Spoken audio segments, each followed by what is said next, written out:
Welcome to the Arabia Steamboat Museum. What you are about to see is the blending of two stories, each filled with treasure, adventure, danger, and an unyielding determination of strength and spirit. These stories, though decades apart, are a testament to the ingenuity of American adventurers and the significance of riverboat travel in building the United States as we now know it. Join us as we begin the first of our stories, long ago, in the late summer of 1856. At that time in our nation's history, there were only 31 states in the Union. Kansas and Nebraska were nothing but unorganized territories, considered by most as wilderness. Colorado, North Dakota, and South Dakota didn't even exist. But people were a-coming. In 1803, President Thomas Jefferson nearly doubled the size of the United States with the Louisiana Purchase, a stretch of land starting from the Mississippi River and extending all the way to the Rocky Mountains. This massive expansion broke America wide open for commerce and possibility. Steamboats revolutionized portage to the frontier. They carried hundreds of tons of freight efficiently and with great comfort to the passengers compared with overland travel.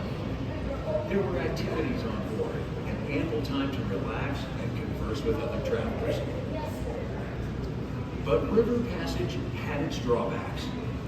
Hundreds of steamboats sank, carrying precious cargo and passengers, often with significant human tragedy.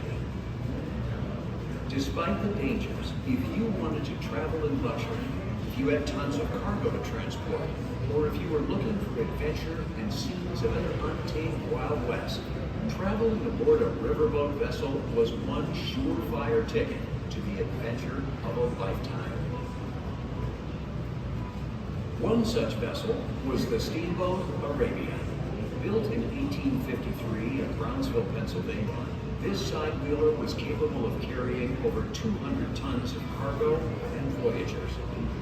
Fully loaded, her side wheels and 6-foot draft made her the ideal boat to travel on the muddy Mo.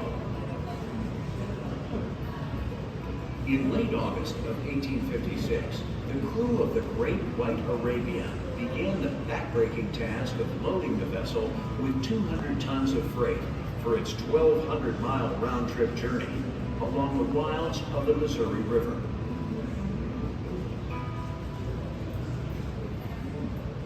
It was late afternoon on Friday, September 5th, and most aboard were preparing for their evening meal. Hours earlier, they had passed Kansas City, and now the township of Parkville, Missouri was within sight. And then suddenly, and without warning, the steamer's hull was fiercely ripped apart by the jagged trunk of a walnut tree, lying undetected just below the river's surface. Water surged across the deck and poured through open doorways. All aboard were saved, except for a mule tied to the deck. But there was no saving the vessel. The 3-year-old Steamboat Arabia would be lost, along with the valuable cargo that she carried.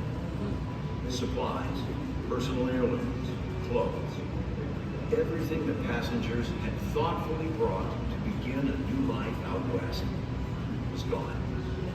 All had fallen victim to the indifferent and unpredictable currents of the mighty Missouri River.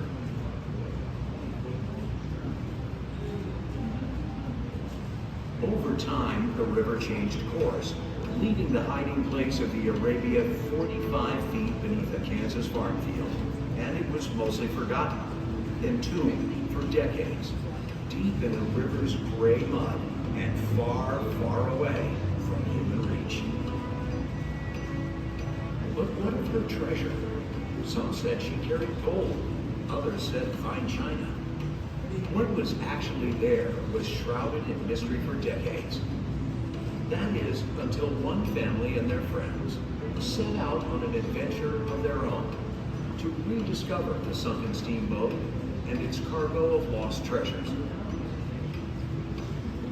This brings us to the second of our stories, one that seems even more unlikely than the first.